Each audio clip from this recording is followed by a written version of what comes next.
Live with CDP Sports Talk, a weekly sports and entertainment podcast sponsored by Barry Cullen Chevrolet. Live on YouTube, Facebook, Twitter, Twitch, and LinkedIn. And on audio via Apple Podcast, Google Podcast, Spotify, Anchor FM, iHeartRadio, Amazon Music, Radio Public, and TuneIn. Now, here's your host, Chris Palme.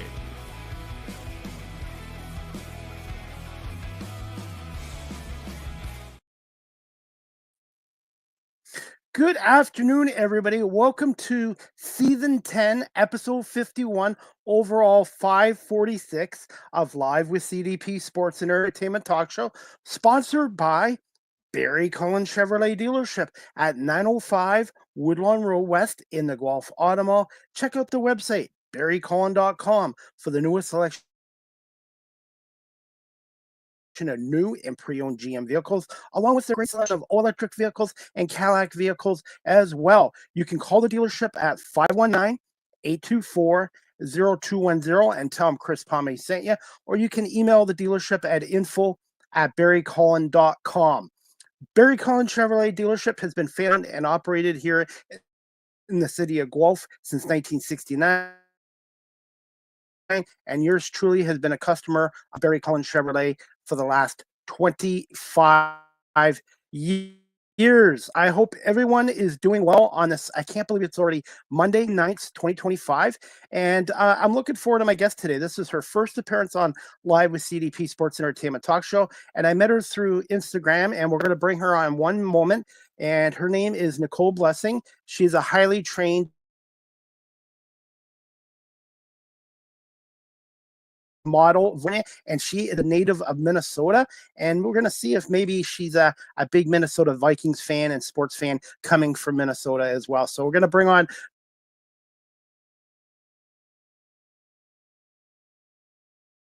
for her first appearance. Good afternoon. How are you? I'm good, Chris. How are you? I'm doing okay on this June 9th already. This year is just flying by. It really is. Can't believe it's June already. I swear, as soon as you hit 50, somebody has a remote control and they hit the fast forward thing. Time does go faster the older you get. I noticed Remember that. grade school. Like grade school, you're like, I just want to get to high school. And then I just want to get to college. And then it's like, all right, now what? Now what do I do? So how are you doing, and how things in your part of the world, and congrats on your performance last night. I see you had one at the Ha Ha Comedy Club. Yes, it went very well. I'll have some footage of that in the next few weeks. I'm in Los Angeles. I'm a Valley girl, and it's very humid today, oddly. You don't get a lot of humidity. People forget that it really still is a desert.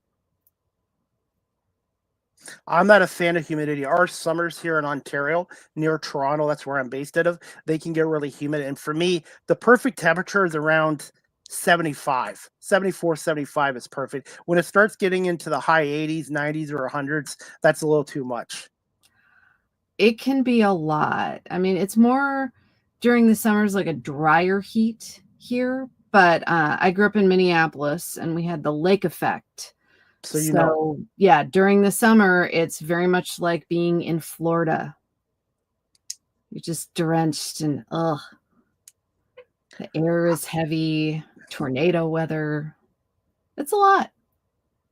How much of an adjustment was it coming from Minnesota out to California?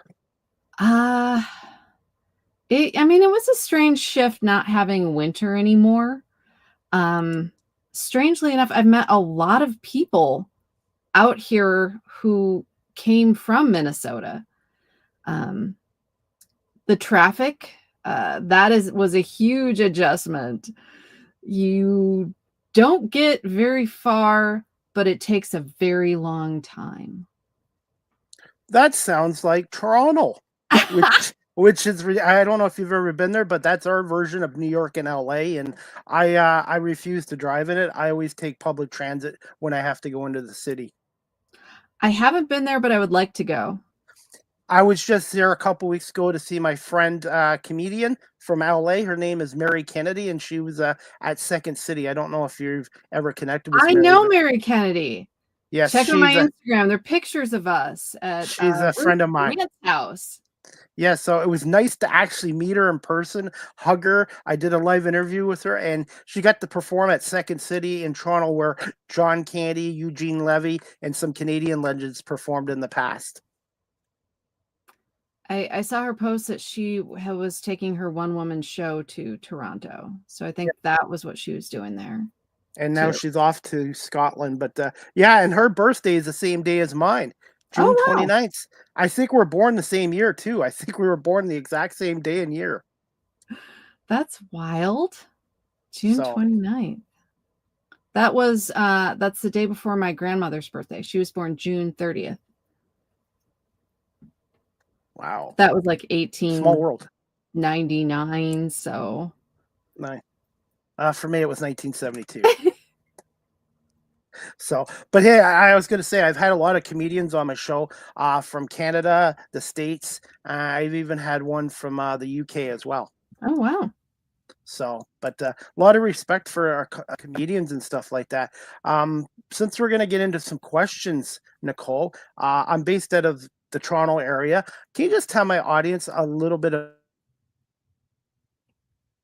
about yourself? Oh, goodness. That's always the big question, right? Tell me more about you. Well, I grew up in Minneapolis. I started acting there. I modeled for a while. I modeled on a home shopping network that was based in Minneapolis. And then about almost 10 years ago, I moved to Los Angeles, and I did a lot of voiceover work, and I started doing comedy in LA. I have a poodle. What's your poodle's name? I love dogs, by the way. Her name is Eclipse. Eclipse. Eclipse, yes. And it's the name she came with. And we kept it. She was already responding to it. I thought it would be too confusing to change her name at that point, because she was really responsive to it. She is claustrophobic. So am I. So we don't fly with her. We always drive when we take her any place, because she just can't handle it. I know it's weird to have a claustrophobic dog, since they are technically den animals and want to be in small spaces normally, but I don't think she knows she's a dog.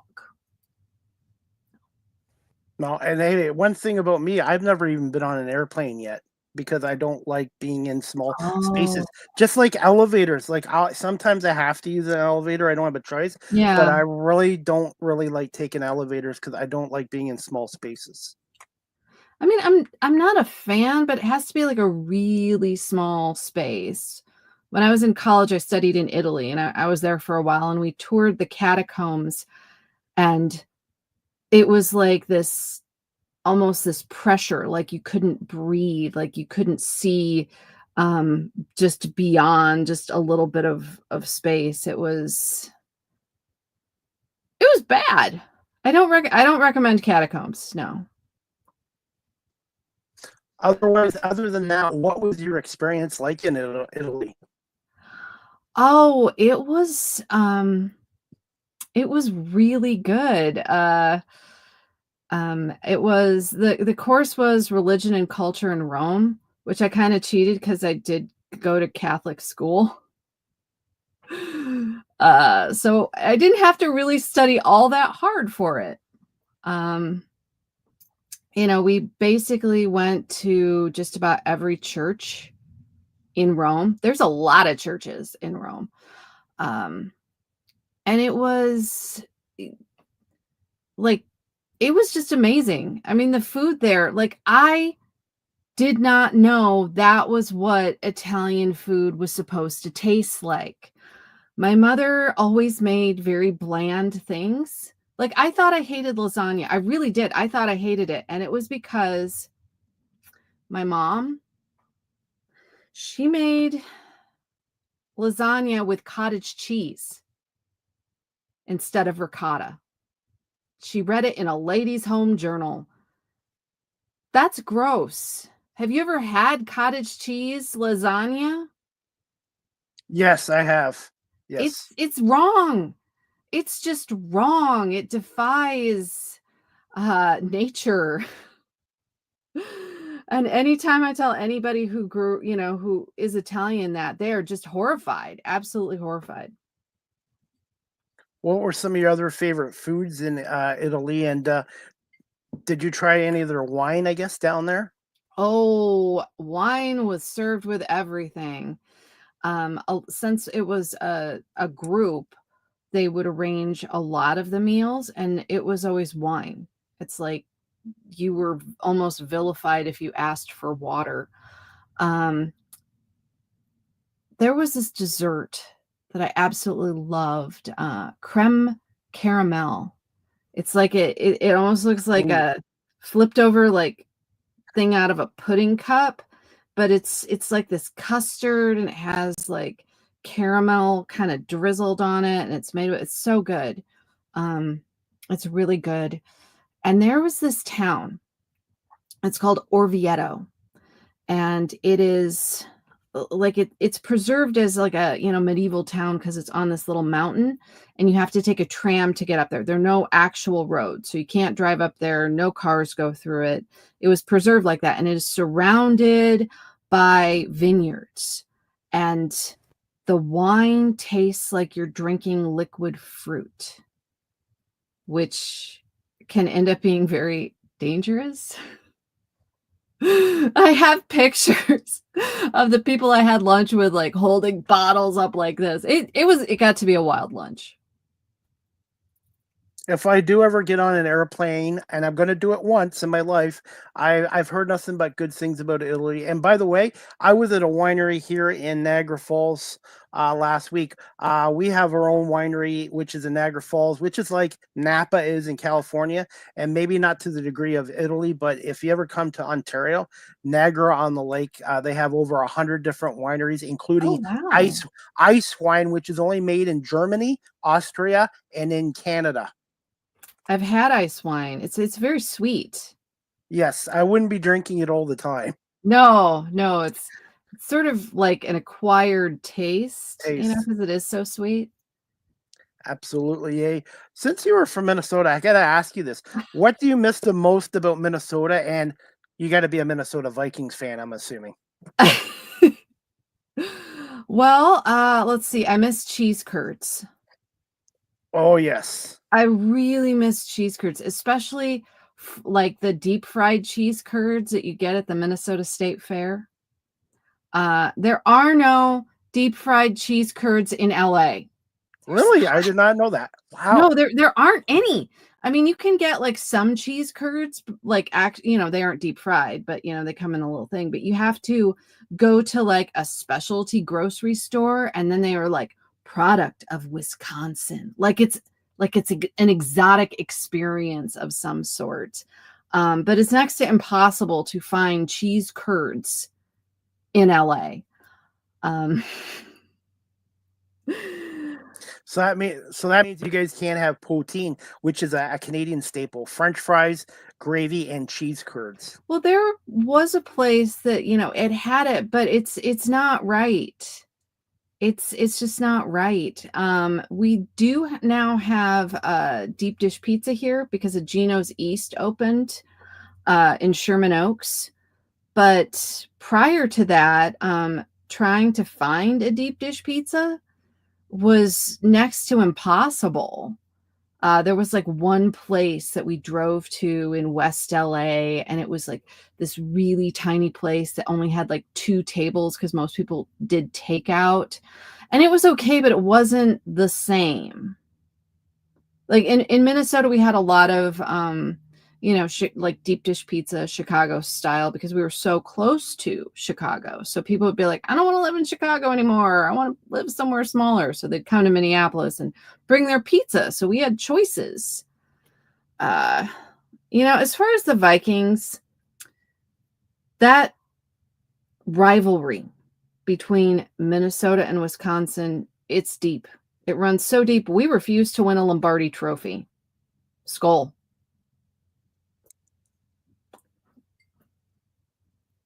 You guys will eventually get a Super Bowl. And your quarterback is one of my favorite players from my college team, the Michigan Wolverines, J.J. McCarthy. And I really think you guys got to give this kid a chance. I really think he'll be the Vikings' long-term quarterback. I mean, eventually we'll probably, win one. In the Super Bowl this past year, I picked the Eagles. I just don't like. I'm an Eagles Chiefs. fan, by the way. I do not like the Chiefs. I think everybody's tired of the Chiefs. I am really tired of the Chiefs. I mean, the only thing that was like making them watchable for me for a while was Taylor Swift. You answered my question. Are you a Swiftie? Obviously you are. It's like, God love her. She, created an economic boost to every city, every country that was on her tour. So good for her. Maybe one day she'll run for president. She'd have my vote. Oh, she'd definitely have my vote at this point. I mean, I would even vote for Harrison Ford. He's played the president a few times. He was the president in the latest Marvel movie. I mean, sure. Okay, spoiler, he does kind of Hulk out, but that's okay. I would be okay with that. Absolutely. Nicole, I wanted to ask you this too. Who were some of your early influences and mentors, and when did you develop an interest for the entertainment industry? I guess when you were living in Minnesota. Yes, I was living in Minnesota and I had graduated college. I know I'm probably one of the few people here that don't have a theater degree. I majored in political science and computer science. And I got out, and I know it sounds like I went to prison. I got out. No, I finished college and started programming at an insurance company. And I'm like, this can't be the rest of my life. I still do code. I still do, work in IT, not quite as heavily as I had before, but that's when I started exploring other things. And the first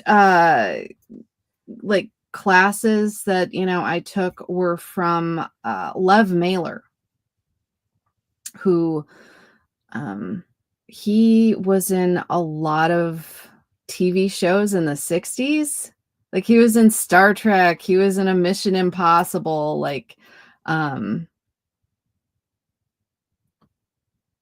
and somehow he met this woman in LA. They got married, but she was from Minnesota, and so he moved back with her there because she got tired of living in LA. And I took a lot of classes from him. And he had he had started in New York, and he studied at the neighborhood playhouse, and brought a lot of those techniques to his teaching. And then I took classes at the Guthrie, did some theater, and then we ended up moving here, and I started doing comedy about 5 years ago. And now I've been working with DatFan. How competitive is the industry? And for those people that are watching our show live stream or on audio, what advice would you give to somebody that's looking to get into the entertainment industry as a comedian, actor, voiceover professional, even a model? It is highly competitive, and the industry has changed a lot. A lot of things have shifted. So it's not the same type of path that one traditionally had. There aren't, scouts or agents or, people from studios out looking for you in the world the way they used to. So the path more has shifted to, leveraging social media, making your own content, trying to, push that through and gain interest that way. Like, gone are the days of like, I'm going to go to LA, I'm going to go to New York and be a star, because there's no path anymore. Social media and the internet has really changed the industry as well. And how important is it to brand yourself as well? That is a very interesting question, because there's a lot of, I think, misinformation around branding. There's a lot of people that will tell you, you have to be this one thing. Like, you're a mom comedian. And if you're a mom comedian, that's all you get to talk about is being a mom. And I think that is very limiting. Like, I think, you should decide what, is going to work for you. What do you feel comfortable doing? And then putting that out there. But limiting yourself, I think, is dangerous and can just sort of, end your path. Like, you'll just hit a bunch of roadblocks that you self-imposed. I mean, sure, there's some things that, one can't do. Like, I'm a straight woman who is married, doesn't have kids, has a dog. I'm not, going to go up there and talk about, being a lesbian or that type of experience, because it's not mine. Be yourself and stay true to yourself, just like I'm trying to do in the media industry. I had some advice, and it's like, if you try to be somebody that you're not, people can sense that. So I always was told, just be yourself. And Nicole, who did you have as a comedy influence? Was there somebody specific when you were younger that you really liked as a stand-up comedian, both male and female? Oh, that, well, when I was a kid, I watched like a lot of, reruns of like Carol Burnett, and there would be like Phyllis Diller, these women that weren't afraid to be like goofy and funny. Let's see. As far as like men, I liked Lenny Bruce. I sort of lean to almost political humor that has a message, like underlying it. Like, you can inform a lot of people through humor.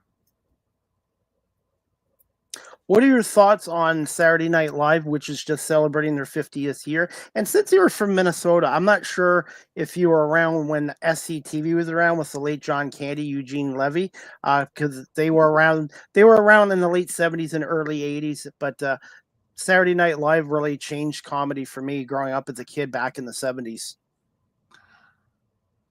I feel like the sketches were a little bit more biting in the earlier days of SNL. Like, I've gone back and watched, a lot of stuff online, because we all had time during the pandemic, like that, and, Kids in the Hall. And it was, it was a little bit different. Like, the sketches now feel safer. I mean, they don't have that, that edge they seem to have, like in the, the early days of it, like in the 70s and kind of into the 80s.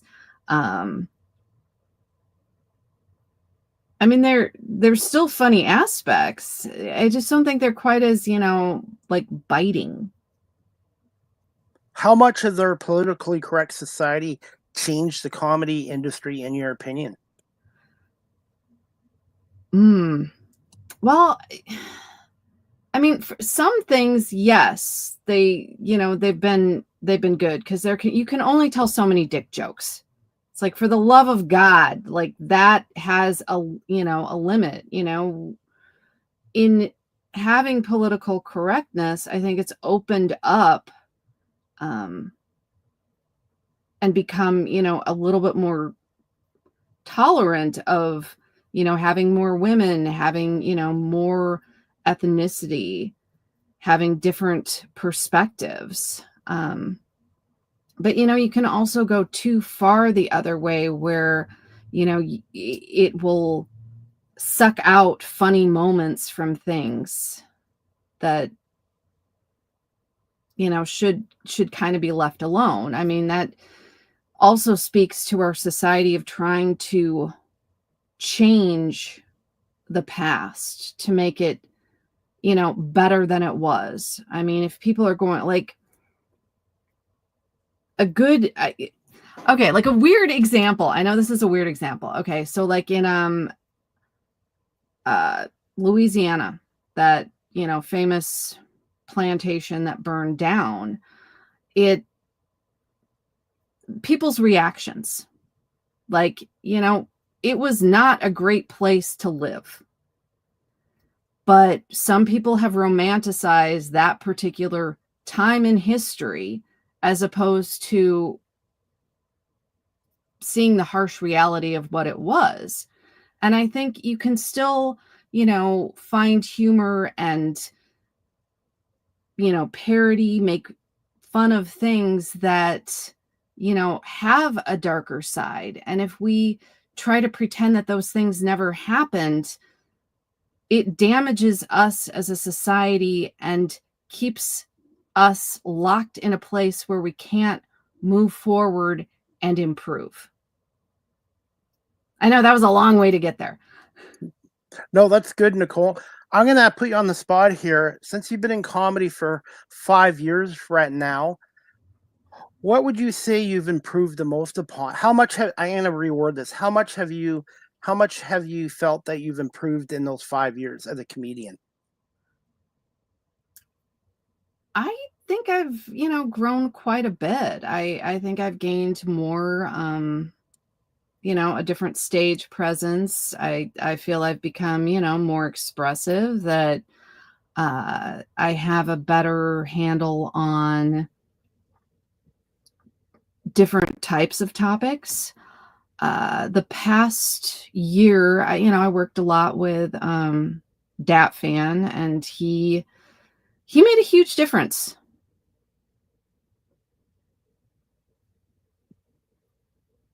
Okay. Now I've talked to other comedians too, Nicole. What are your thoughts on open mic versus improv? For someone that's just getting into comedy, what would you recommend? Would you recommend trying the improv first, or an open mic, or even the writing aspect first of comedy? Well, I mean, they're all, like, they're different, but they're all, related. I think that, it really depends on the person, and, they should try each thing to see what works best with their particular skill set. I did take improv before I did stand up, and improv, it relies on, the people in your group, like around you. And if some of them, you have to be, you have to be very comfortable. You have to be very comfortable with each other. I still can't say that word. And, work as a group. Whereas stand up, it's all you. So, your writing has to be, it has to be good. It has to be structured. I've seen a lot of people go to open mics and just talk, like as if it's, a monologue. And stand-up is really more of a conversation than a monologue. At least that's, that's my opinion of it. I mean, mics can be useful, but I don't think they're the end all be all. I've known a lot of people that, they're like, I have to hit 20 mics a week. And it's like, but what are you gaining from that experience? If you're working out your material, if you are, gaining vital information that will improve your writing, then great. But if you're just going to go hang out with your friends, you don't have to pay $5 to do that. You could just go to a bar. I mean, that's how I feel about it. It's everybody's path is different. Like, I hate it when people say like, oh, you have to do this first. You have to do that first. You have to do them in your order or else it's never going to work for you. That's not life. Life is fluid and strange, and things could happen. Like, I wasn't sure about stand-up, so I took this class, and it was in downtown LA, and it was only supposed to be for like a couple weeks, but the instructor, he liked all of us, and it ended up, we were there the whole summer. And it was a good experience. It, helped. I learned a lot from it. I do still do mics, but not to the extent of like, I'm going every single day. I'll take the information that, I get from it, be like, okay, this isn't working. Maybe I'll tweak it a little bit this way or try this. And then go forth. Do it again. I was going to save this for the end, but I'm going to ask you now, Nicole, where do you get some of your inspirations from writing jokes? Because I've talked to some other comedians, and sometimes they say taking a bus, on a GO train,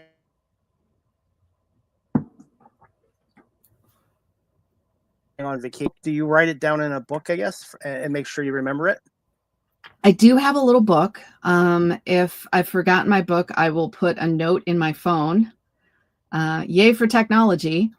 I think you find inspiration by going out in the world, and weird things like happen to you.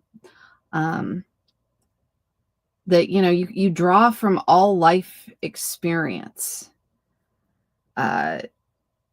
Because weird things happen to people all the time that you just don't anticipate. I feel like when you get stagnant by only, like, I've met people that are like, comedy is my life, and all they do is go to open mics. All they do is go, like this person's show, that person's show.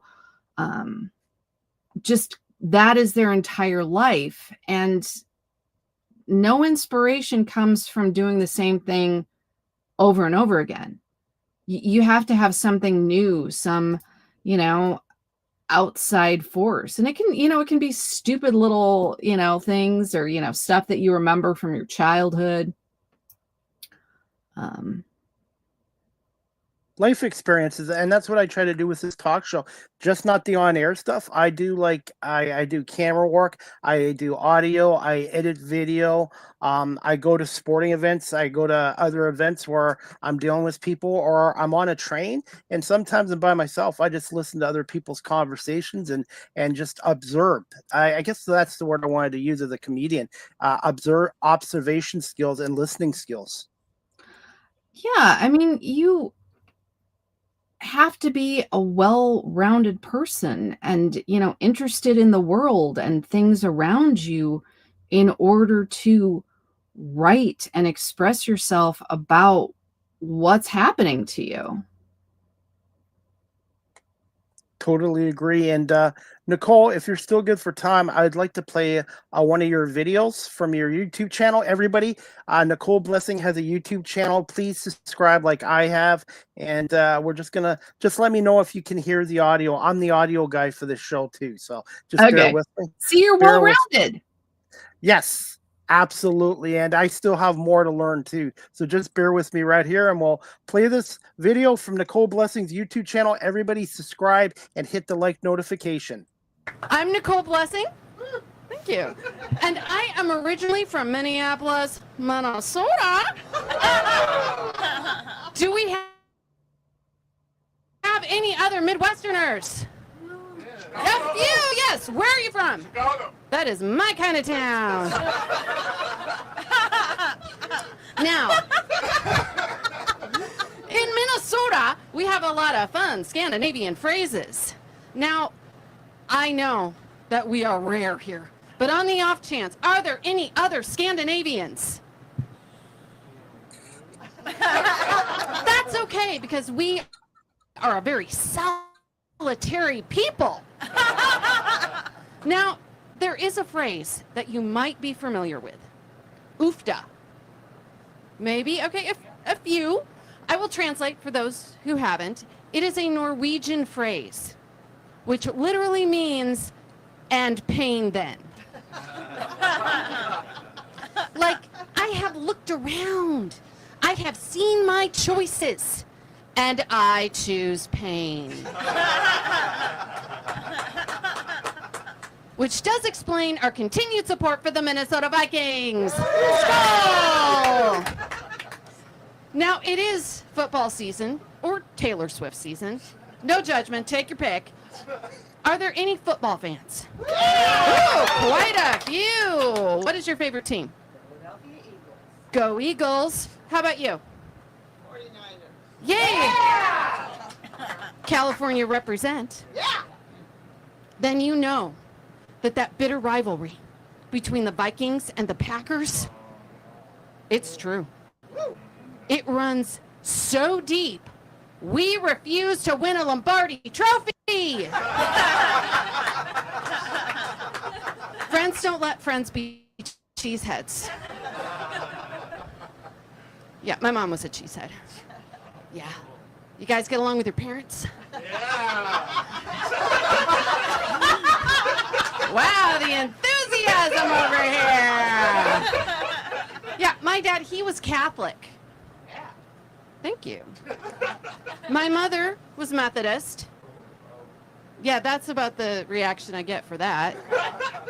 And I married a Lutheran. Yeah. And in the Midwest, that is considered a diverse family.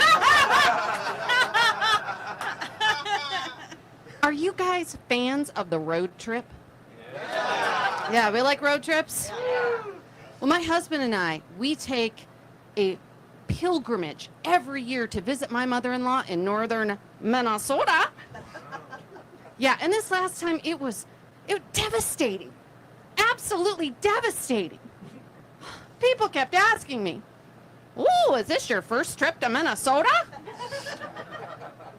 That hurt. Like, knife to the heart hurt. I grew up here. Oh, sure. So apparently, I have lost my Midwesternness. Now, yeah, thanks. Yeah. Now, I just look like a woman who is well-versed in astrology and crystals. Not sure how that happened. But you know what? I decided to embrace it. I went to a psychic, a medium, a Sylvia Brown type, to have my palm read. Have any of you ever done that? Yeah. Was it a good experience? Yeah. Wow. Were you told nice things?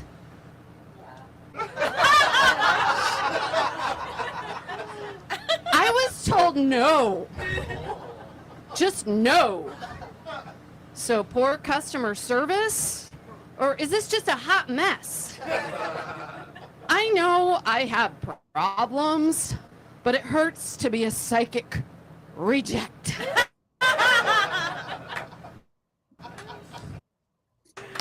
Thank you so much, Nicole, for letting me play this clip from your YouTube channel, and just thoughts on this video and performance in the club that you're at.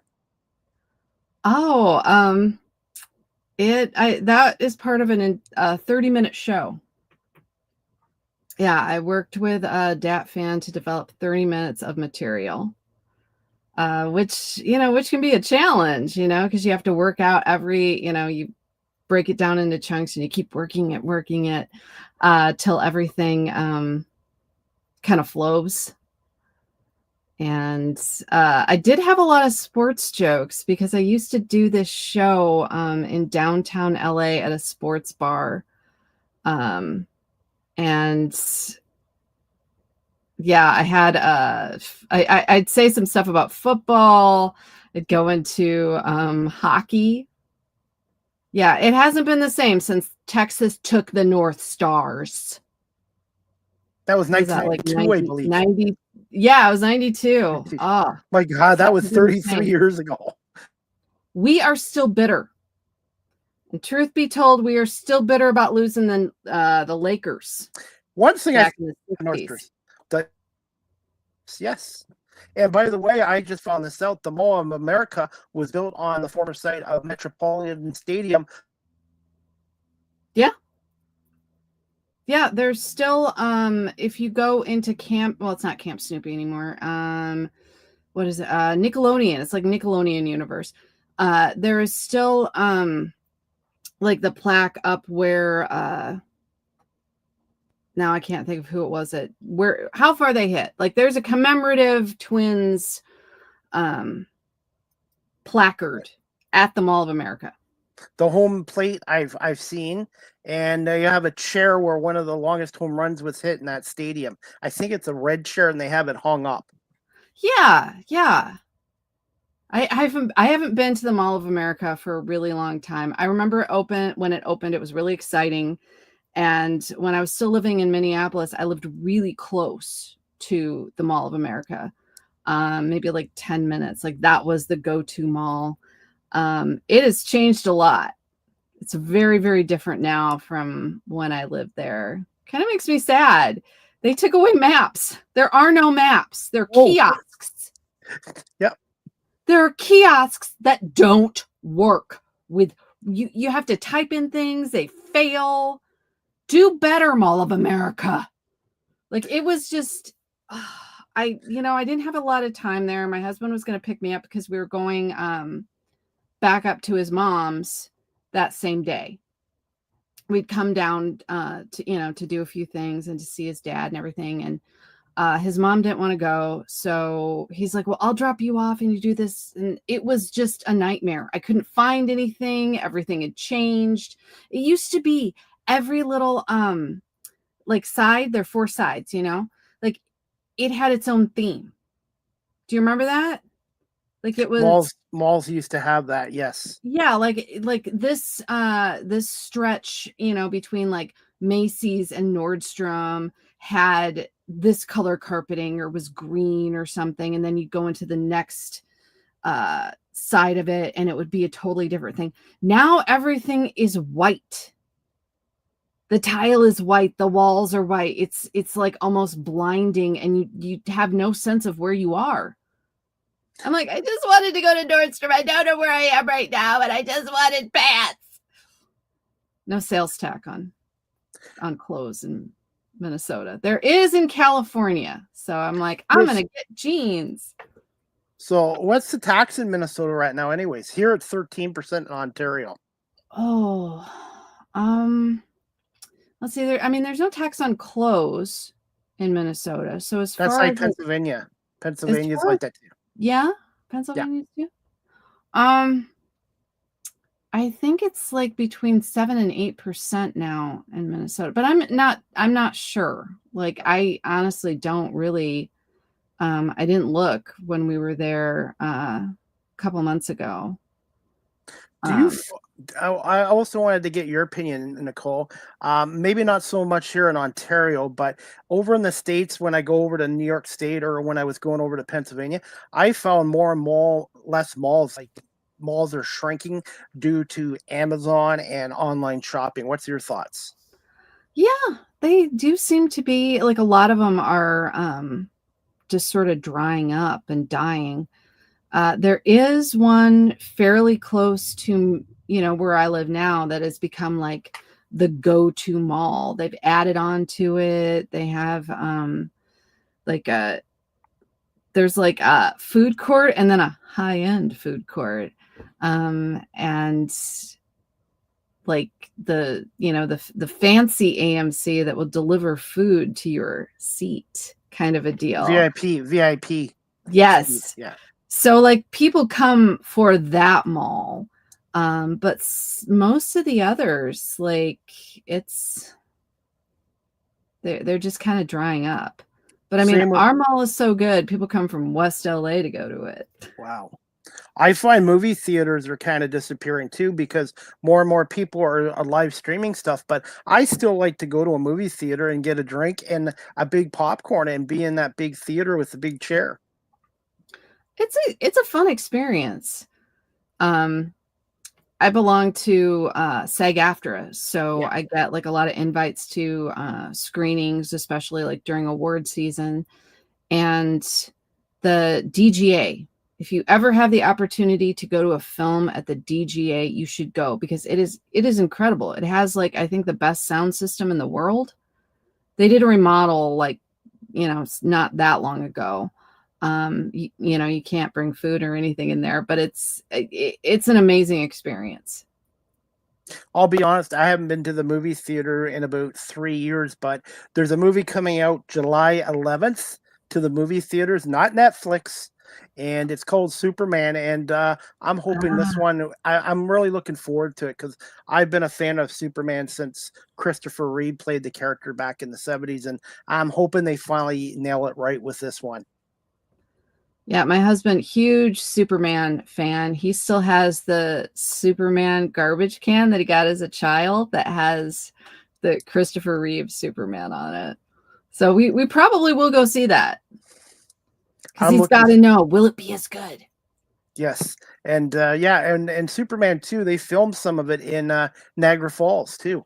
Niagara Falls, Ontario. Yes. Oh yeah, because the scene where he like goes down in the 1980. Yeah, they filmed it in 79 and then it came out in 1980. But the first 2 Superman movies were great, and then the last 2 were really stupid and bad, and they've kind of hit and missed with the latest ones. And I'm really hoping this one that comes out July 11th really works. And the last movie I saw in the movie theater was the Joker movie. Oh, okay. Yeah, I saw that one at the DJI.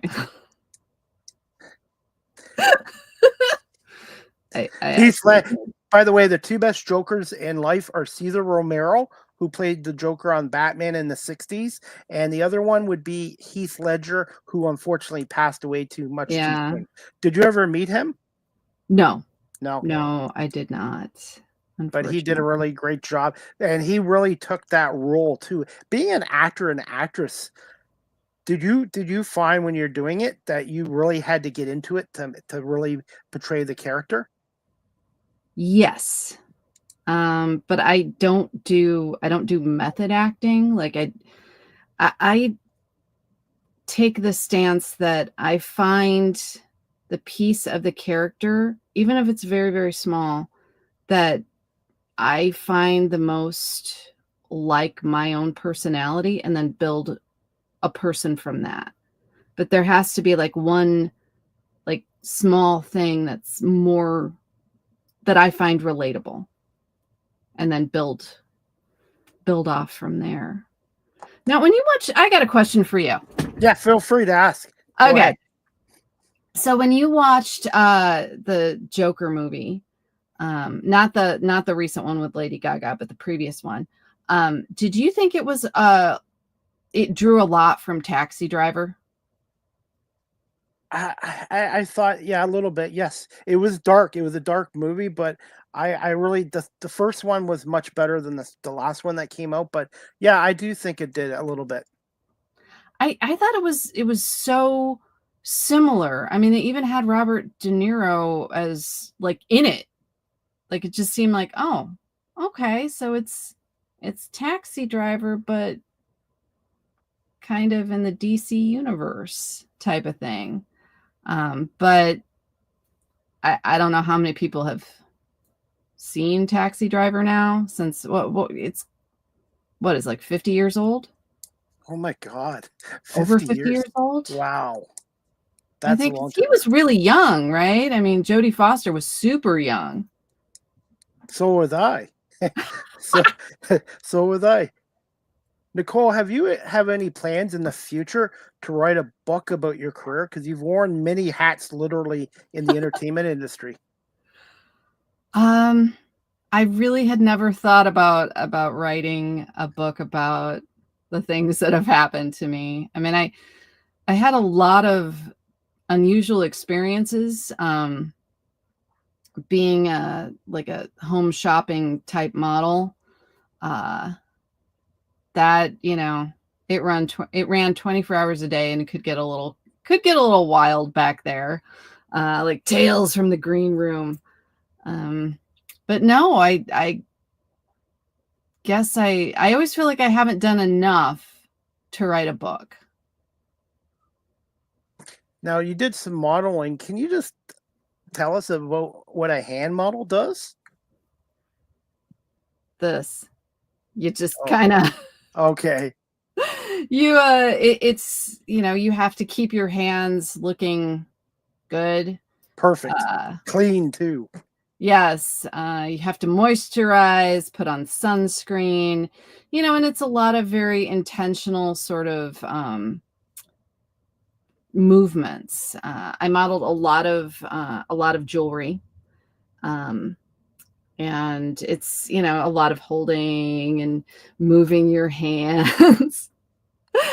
I mean, it's not a very labor intensive kind of work. There was one night at the I was doing an on-air segment, and it was jewelry, so a lot of rings and everything. And on the way to the studio from the green room, one of the PAs, like, she shoved this piece of paper at me, and I got a paper cut. You would think the world had stopped. They redid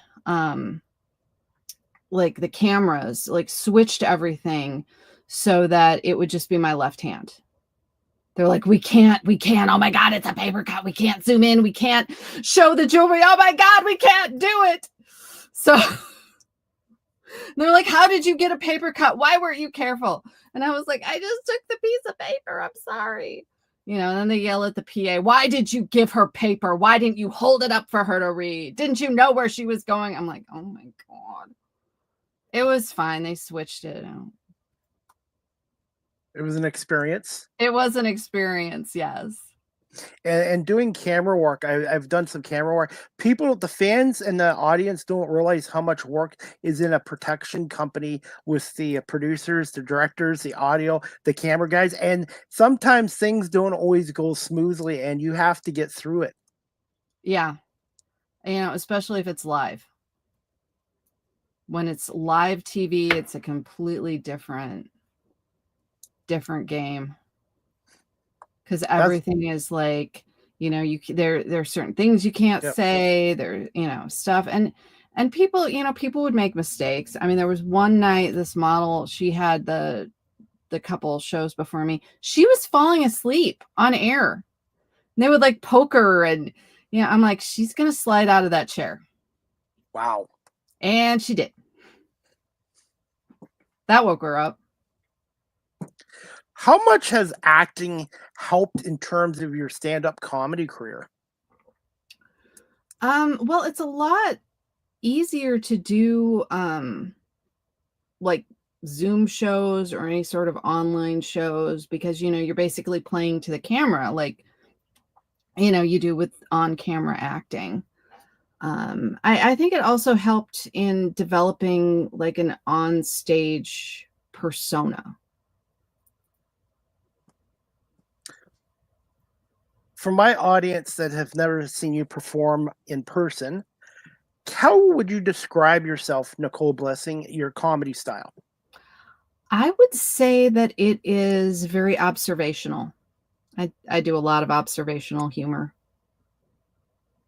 I try to find things in life that, are very relatable. Do you get a lot of audience participation as well? I do crowd work, but I do not lose, control of the situation. I think a lot of people, especially early on, make the mistake of, opening up the audience to, whatever, they feel like saying, whatever, feedback they want to just throw out in the moment. And that can derail things. So I think it's important to have, audience participation to a certain degree, but you don't want it to overwhelm your set. What's more difficult, to perform in front of a large audience or a smaller audience as a stand-up comedian? Well, each one has their own challenges. I think you need to adjust to whatever audience you're presented with. I mean, if it's a smaller audience, you want to be more engaging so you don't lose them, or, that they have waning interest. With a larger audience, I think it's important to keep up, your energy, that, take them with you on, your fun ride of a set. What are your thoughts on ad-libbing as a comedian? I think it is an important skill to develop because, it's a live audience. It's, it is a theater of sorts, and anything can happen. So you have to be prepared even for, the unexpected. Phones going off, babies crying, people talking. I had one time there was a fight broke out in front of me. Like somebody threw a glass at another person, and it was just, it kind of went off the rails a little bit. So, it's like, okay, this is what I planned to say, but it's like, oh, now we're in a different territory, Nicole, do you have any rituals or superstitions before a live performance to like get you to relax or calm or focus?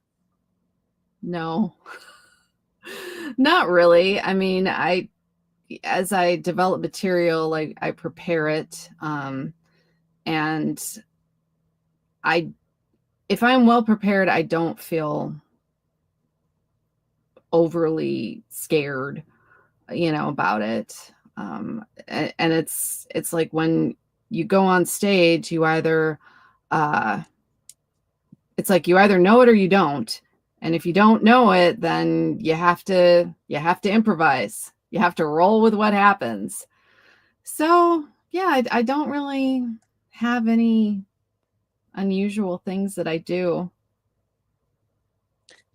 Stage fright. Have you experienced it, or have you seen another comedian where they've had stage fright and kind of shrunk in the spotlight? I have seen it happen.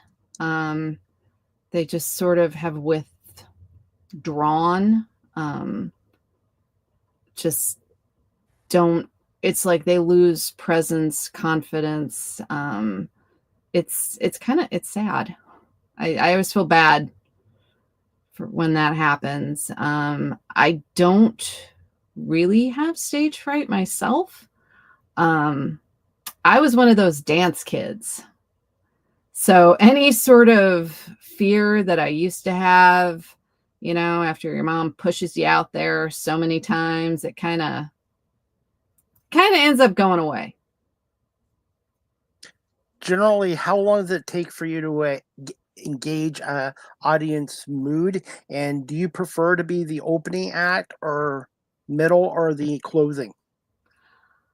I prefer to be the closing or towards the end. I watch the show. Like I like to kind of sit and lurk. I know like some people, they want to go in the green room. They want to just be like center themselves. And yeah, I mean, I do that short, like one or two people before I, will go up. But I think it's important to, watch what's happening and, gauge like the mood and the feel of the audience. Because it could be going along really well, and then somebody gets up there and, completely bombs and takes the air out of the room. And so you have to decide, like, am I going to stay with the set I have? Am I going to throw in some stuff at the beginning? Like, what can I do to turn the room? And sometimes you can. Other time, there are little tricks, little things you can use to flip an audience back in your favor and get them excited to be there again. And other times, like, sometimes what happens is so horrific that, there's no coming back for that. You do what you can. As a stand-up comedian, how important is it to get the right outfit?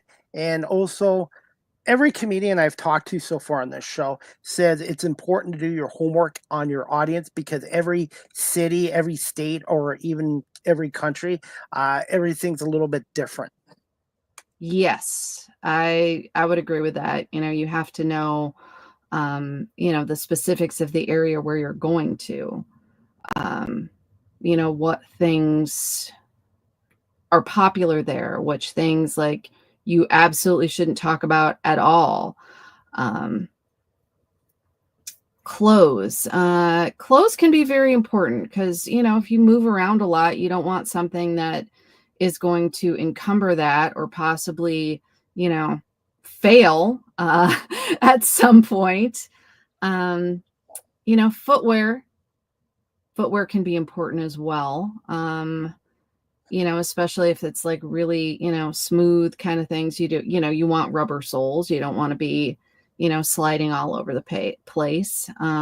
Some people, I know some women, they are totally comfortable in heels.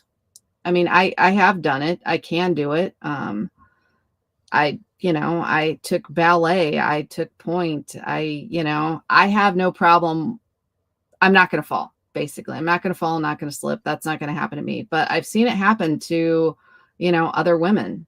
They, like, I'm short, I'm going to wear like 5-inch heels, and then they wipe out during their bit, or like, I'm going to, play up being really sexy and have a dress so short they can't bend over. So they're very stationary, and as far as men, like, some of them, they come out looking like they just rolled out of bed, and it's like, okay, so I've spent how much money to come here and see some guy that looked like he just woke up, that doesn't really care.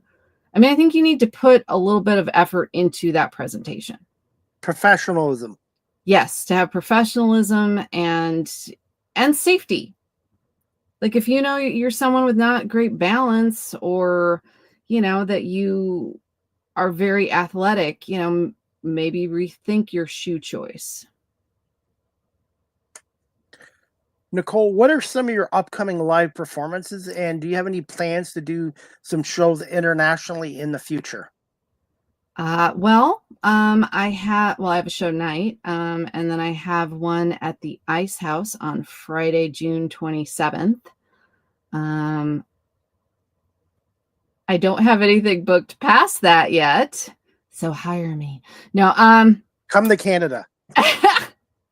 I don't have any plans to do international shows right now, but I would like to, maybe in like another year or so. What are some of your most memorable locations that you've performed at? Oh, let's see. Well, I performed at the Ice House pre-pandemic, so it's been interesting to see how it's changed, like after the remodel. Flappers. I have performed at Flappers. Let's see, the Comedy Store. Trying to think, like, there's been other like little venues like all over LA. I think there was this bar in downtown LA that I mean, the shows were kind of fun. Like, you'd really have to put effort into getting them to pay attention to you and not the screen. So that was kind of a challenging exercise. On average, how long are most of your shows? Are they generally about 30 minutes? Like the shows that I'm in, or Yeah, for your part. oh, for my part, that really sort of depends on the show that I've been booked for. Like it can be anywhere from like 8 minutes to 30. It's kind of all over the place. Before I wrap this up, Nicole, I'm gonna hope to have you back on again in the future. But just what are some of your most memorable voiceover opportunities you've done in your career, with doing over 200 commercials and narrating 120 audiobooks, which is amazing. Oh, thank you. A lot of the commercials that I narrated were for like trade schools. So, and I did a lot of them. And then after that, I did a while a YouTube channel, and it was always these videos about teenage girls, like their stories, and I'm like, is that my voice forever, that I'm just gonna sound like a teenage girl? Because a lot of the audiobooks were like young adult kind of things, or these paranormal romance where it's, like very younger sounding voices. As far as memorable ones, I like children's books because you get more vocal freedom. You can do different voices, and they don't have to be as accurate. Like nobody is judging your, I don't know, your sort of slightly Spanish accent for a plant, an evil plant. Nobody's gonna say like, oh, that doesn't sound exactly, like a true Spanish person. You have a little bit more freedom. Have you thought about getting into coaching and teaching? Not really. I'm not the most patient person when it comes to things like that. I'm not the best teacher. I mean, I remember when I was in college, my dad, he was very adamant that I take education classes so that, I could fall back on teaching if my computer science degree didn't work out. I was like, wow, thanks for your confidence. And have you met me? I am not the best teacher material. I have a lot of respect for teachers. My mother-in-law was, she was a teacher. She taught English as a second language, which is very difficult and very challenging. I think she also taught German as well. And that's not something that I could do. I would lose my mind. Finally, what are some fun facts about Nicole Blessing that your fans might not know about you? Oh, I really love French macaroons. If anyone wants to send them to me, I am really open to that. I'm a huge fan of the French macaroon.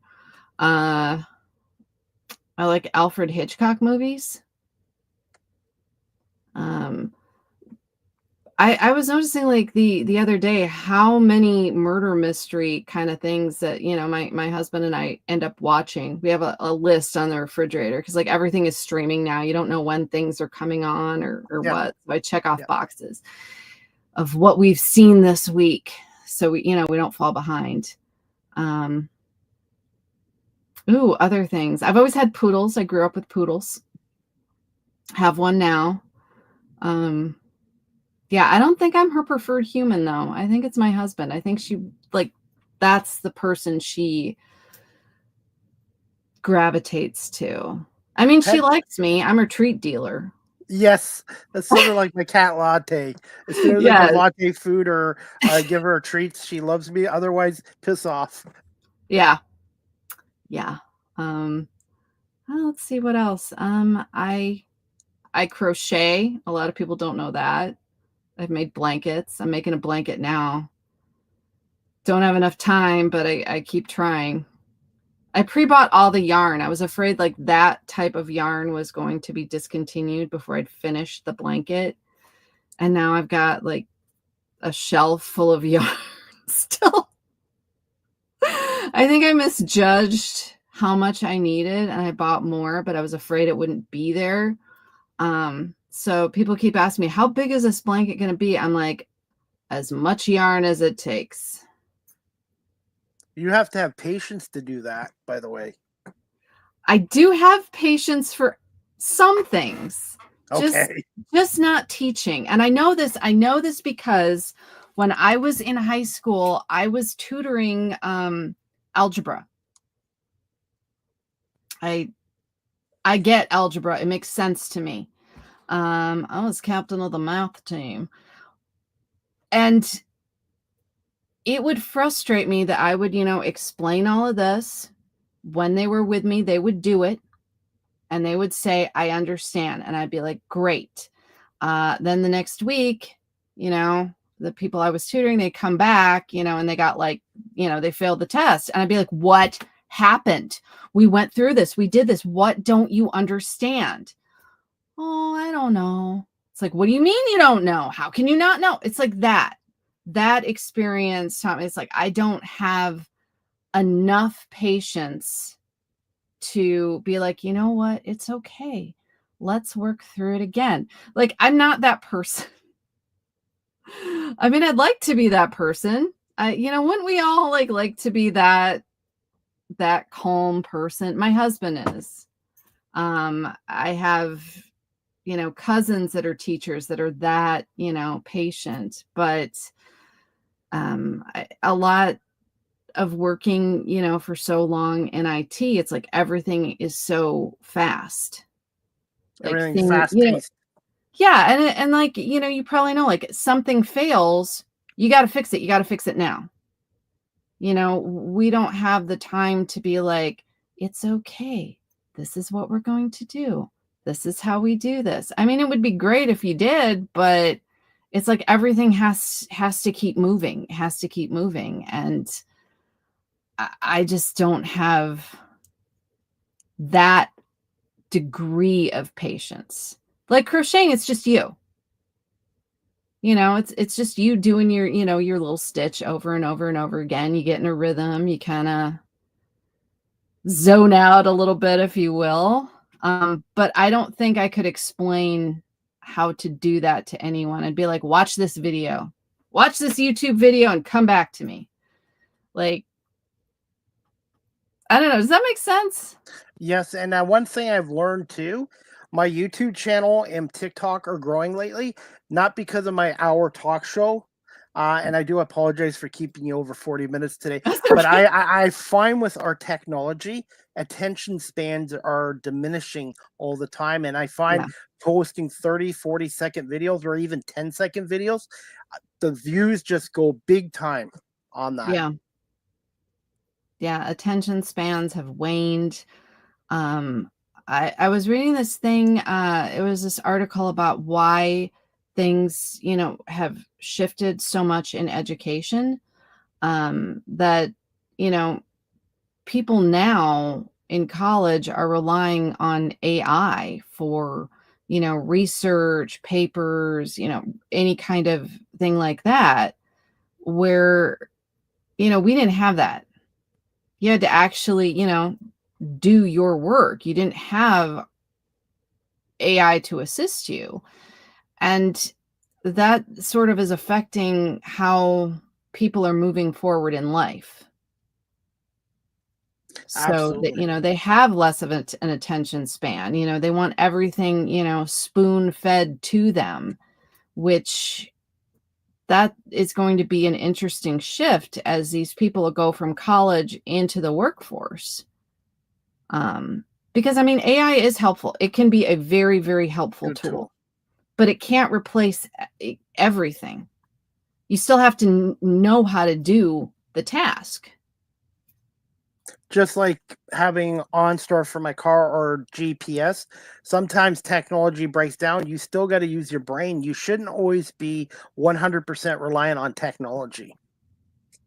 Exactly. I mean, okay, so like you still need to know how to change a tire.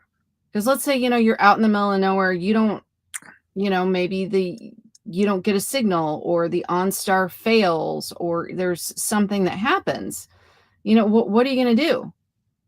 Sit there and wait till somebody drives by to help? What if it's a serial killer?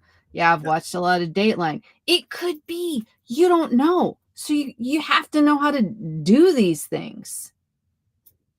You may never need to use it, but you may have to know how to do it. 100% agree. And finally, Nicole, to wrap up this show, it's called Ask the Host CDP a Question. Do you have a question for me? What made you decide to interview comedians? Well, my show originally was all sports, but now it is a full talk show. So I've had comedians, ventriloquists on my show, actors, actresses, doctors, lawyers.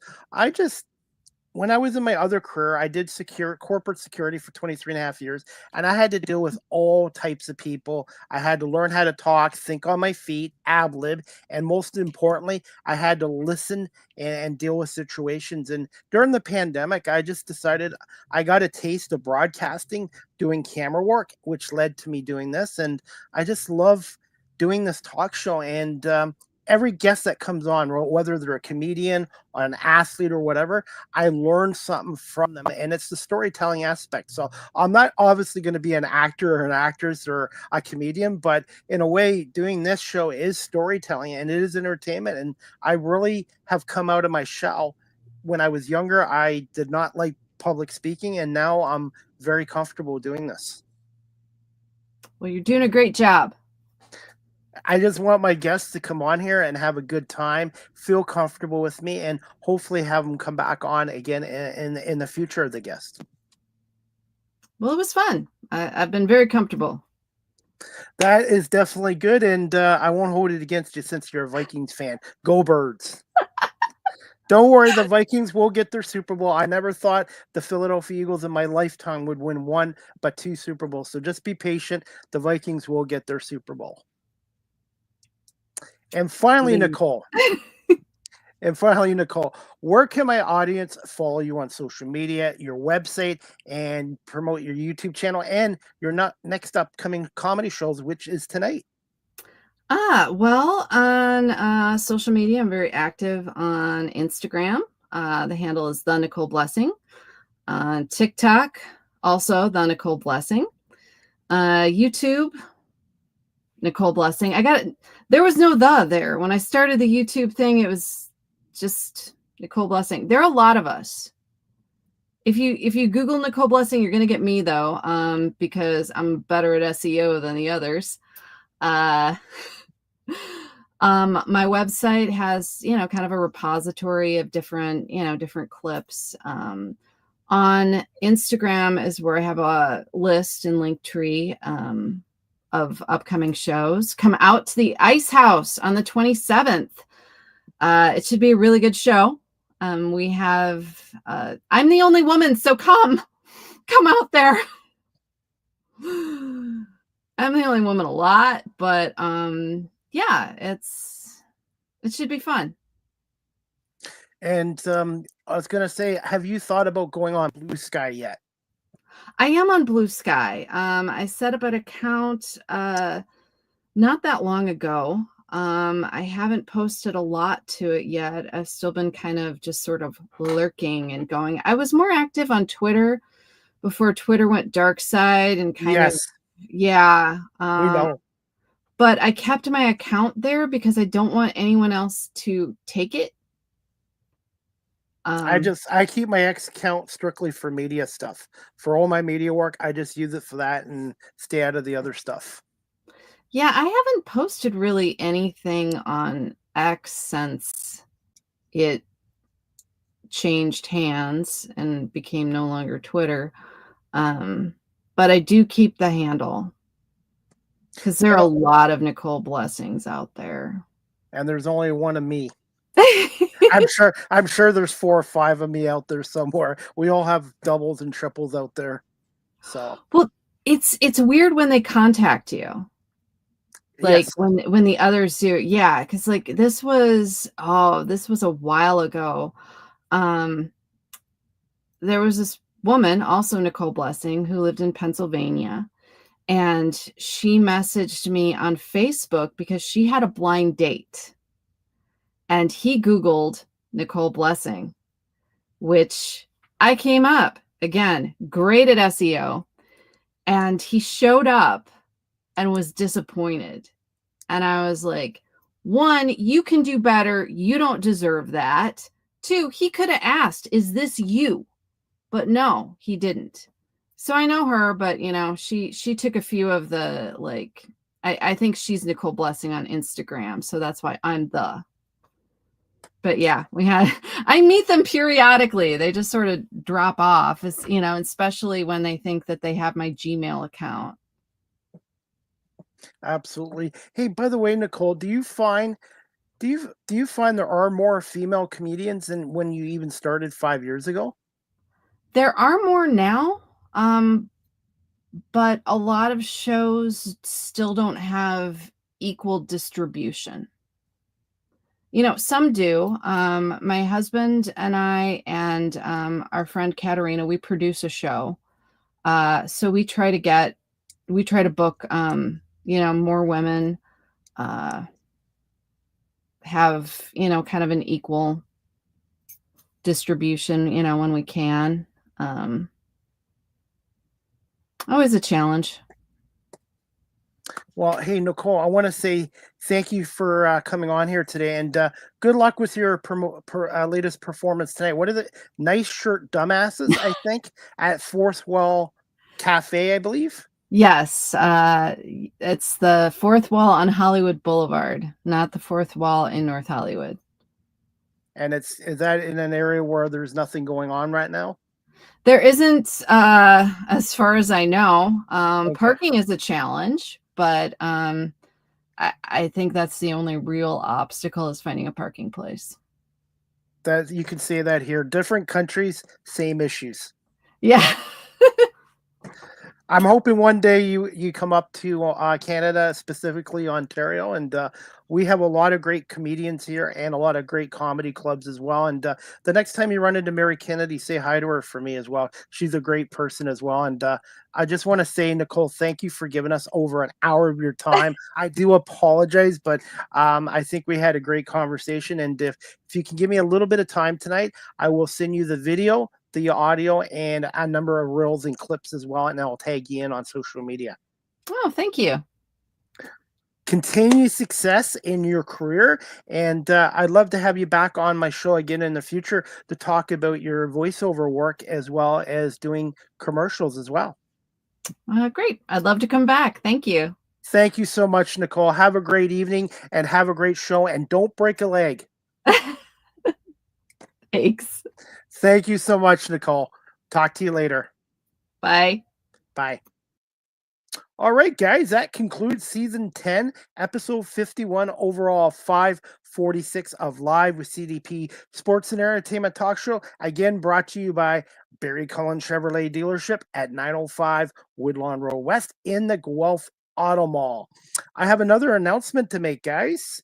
The next Live with CDP Sports and Entertainment Talk Show, again, sponsored by BarryCullen.com, is going to be on Wednesday, June 11th at 4 p.m. Eastern with my special guest. Her name is Megan Elwood. She is a stand-up comedian based out of Seattle, Washington area. So this Wednesday, June 11th, 4 p.m. Eastern, 1 on the West Coast, with Megan Elwood, a stand-up comedian out of Seattle, Washington.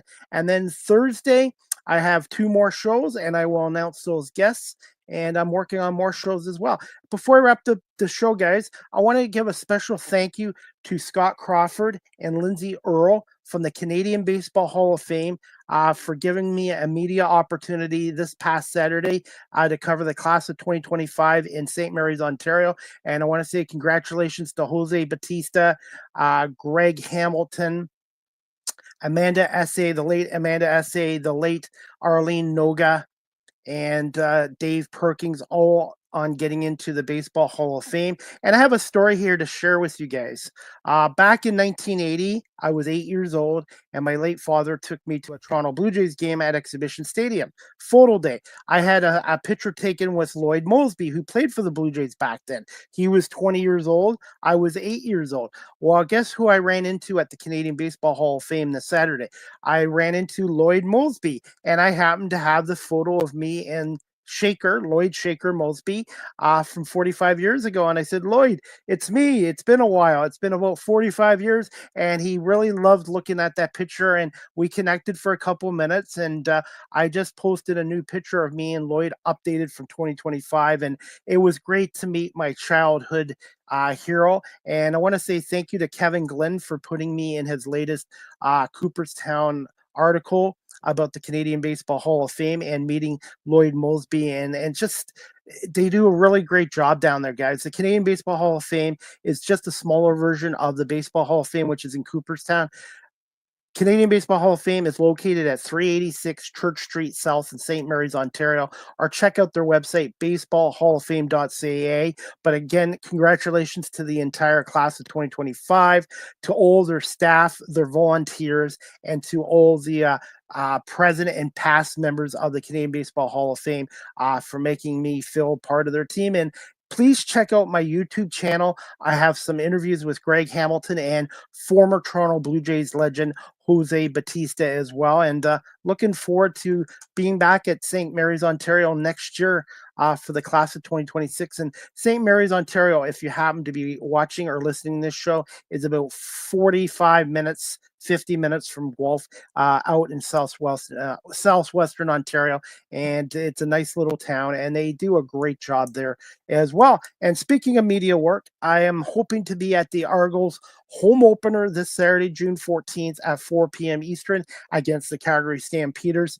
The game will be on TSN or TSN 1050 with Mike Hogan and Ben Grant as well. And as we wrap up this show, guys, again, Live with CDP Sports and Entertainment Talk Show is brought to you by Barry Cullen Chevrolet here in Guelph. And right now at Barry Cullen Chevrolet, they have employee pricing event going on there at the dealership. A 2025 Silverado LD Custom Blackout Edition, leased from $178 bi-weekly. That's like $89 weekly at 3.9% financing for 24 months with a $4,995 down payment on an ultra low kilometer lease, which includes a $5,126 employee pricing credit. More details at barrycullen.com or visit the dealership at 905 Woodlawn Road West in the Guelph Auto Mall. And make sure you tell the dealership Chris Palme sent you there as well.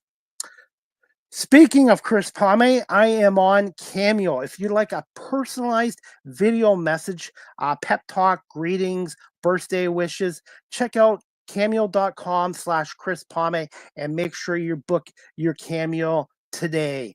And as we wrap up the show, guys, I am now on Blue Sky Social at Live with CDP 19 on Blue Sky Social. And as we wrap up this show, guys, if you're looking to adopt a pet, check out the Cambridge and District Humane Society at 1650 Dunbar Road in Cambridge, Ontario. Telephone number 519-623-7722, extension 0, or visit their website, cambridgehumanesociety.org. All the animals that are up for adoption, their profiles are available on the website. And if you're looking to volunteer at the Cambridge District Humane Society like I do as a dog walker twice a week, go to cambridgehumanesociety.org and fill out the volunteer application form. And right now, the Cambridge District Humane Society is looking for gift cards from the Dollarama store. They do have Amazon wish list. Go to amazon.ca and type in Cambridge District Humane Society. And also, if you have dog food, pet food, cat litter, bedding, whatever. They're always looking for your support. So please check out the Cambridge District Humane Society. If you're in the Cambridge area, they're located just right near the Cambridge Center Mall at 1650 Dunbar Road here in Cambridge. And they do a wonderful job with taking care of our homeless furry friends and making sure they get forever homes with families as well. They do a great job and work down there as well. Live with CDP Sports and Entertainment Talk Show, again, is live streamed on YouTube, Facebook, Twitter, X, Twitch, LinkedIn, and now available on Instagram. And fingers crossed one day, StreamYard will hopefully partner up with TikTok as well. You can also check out my website at beacons.ai/Chris D. Palme, all my social media sites. All my media work is available on beacons.ai/Chris D. Palme, and please hit subscribe. I am also a content creator, guys. Yes, I'm on TikTok at Chris Palme. Check out my TikTok page for my latest content. I post a lot of reels and clips for my talk shows and also some of my media work from this past Saturday at the Canadian Baseball Hall of Fame. Live with CDP Sports and Entertainment Talk Show. The audio version is available on these platforms: iHeartRadio, Amazon Music, Spotify for podcasts, Apple Podcasts, Breaker, Pocket Casts, Spotify, Castbox, LinkedIn, Pandora, Tuned In, YouTube Music, and Good Pods. And please remember to hit subscribe and hit follow as well. Finally, guys, you can email the show Live with CDP Sports and Entertainment Talk Show at cpalme19@gmail.com. Any comments, questions, suggestions, feedback would be greatly appreciated. And if you'd like to support my talk show and my media work, I am on PayPal, cpalme19@gmail.com. And also for social media, I am everywhere. I'm on Facebook, Twitter, X. I'm on Threads, Instagram, LinkedIn, everywhere except Snapchat. And also remember to hit the subscribe notification to my YouTube channel. And I want to say thank you to my 625 YouTube subscribers. And I have now reached 428,000 views of my channel. And I'm hoping to get to that 500,000 mark in the next month or two as well. And that is about it, guys. I want to say thank you again to my guest today, Nicole Blessing, who is an actress, a voiceover professional, a model, and a stand-up comedian from LA, and a native of Minnesota and a Vikings fan, by the way, for coming on here today. And I want to thank everybody for watching this live stream and on my audio platforms, and to my sponsorship, barrycullen.com. And if you're a business out there looking to advertise, come check out CDP Media Productions. You can reach me at cpalme19@gmail.com, and look forward to working with you and your business to come aboard Live with CDP Sports and Entertainment Talk Show. Before we wrap up this show, guys, tonight we have NHL Stanley Cup Playoffs. Game 3 tonight, Edmonton and Florida at Game 3, Edmonton and Florida at 8 p.m. tonight.